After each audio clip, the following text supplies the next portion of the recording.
What's up guys? So here we go. Nandito na tayo sa gym. So, ito yung office natin. Kaya hindi makagalat si Mother. So, dito tayo.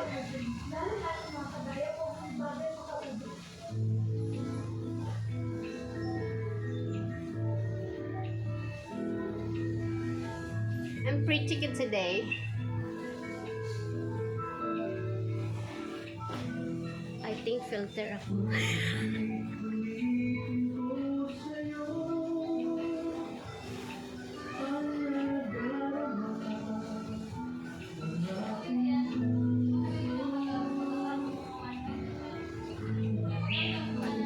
So guys,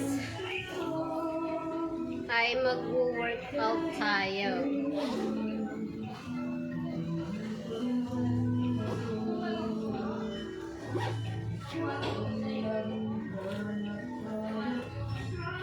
And then after natin mag-workout ay mag-i-stitch tayo ng longer kasi may pupuntahan tayo. Magpipit tayo ng mga bills. So that's why I'm wearing this.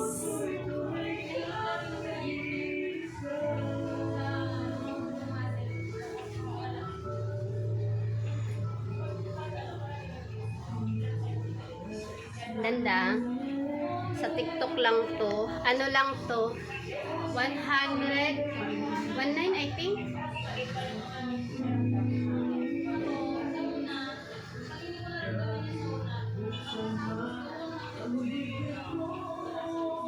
So anyway, mag-start na tayo. Babumunad natin yung burger natin. I don't have breakfast today. Ano lang, coffee and one suman.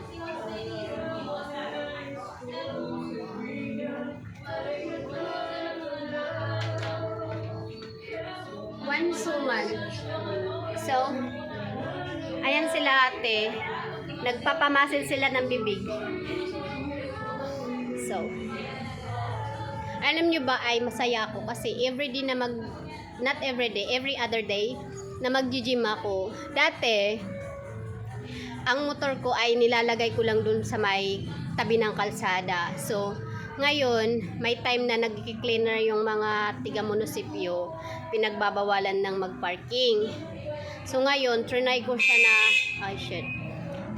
siya na ibaba dito. Kasi yung daan dito papunta sa gym ay matarek siya ganyan. So, it's ang liit-liit ko. Nasa 5 flat lang ako. Tapos yung motor ko ito. Yan yung motor kong gamit. Kita nyo naman sa liit ko, di ba? Oh. So, nahihirapan akong ibaba.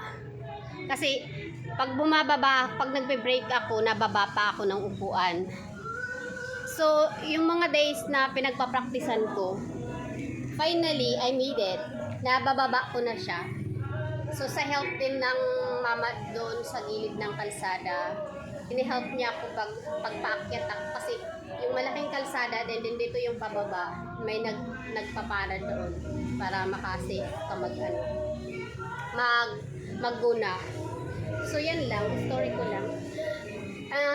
First days na binaba ko yung motor, I feel so nervous.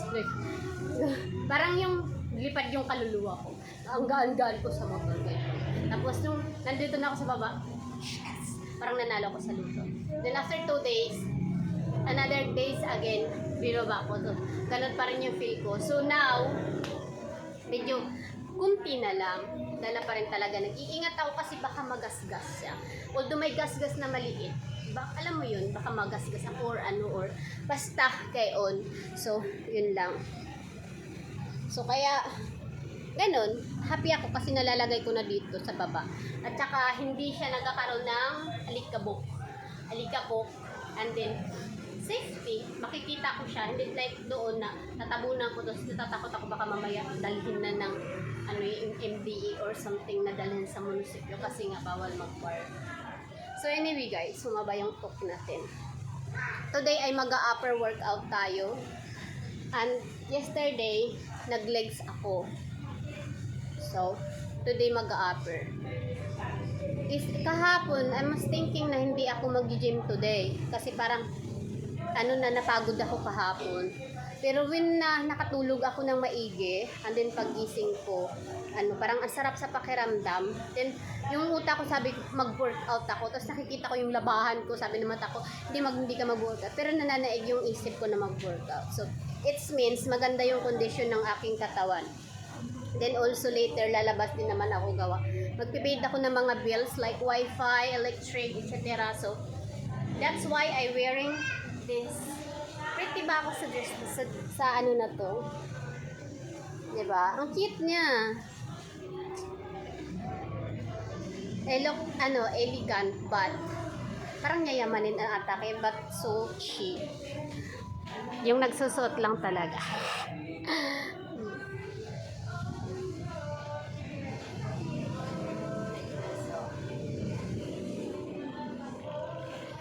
Anyway, itong damit, kahit anong i-partner nyo siya ng, ng pantalon, yung jeans, leggings, short, skirt, any. Hindi ko alam pero sa akin kasi talagang maganda siya tingnan. Kahit marami na ako nito, I think I bought 4 colors. Yellow, black, and this one, may pagka-maroon siya, pero nakalagay doon red.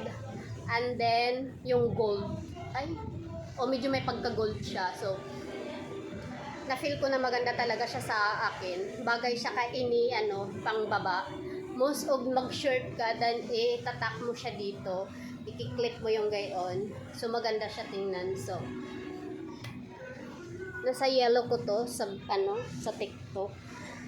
Yan lang guys. Na-share ko lang.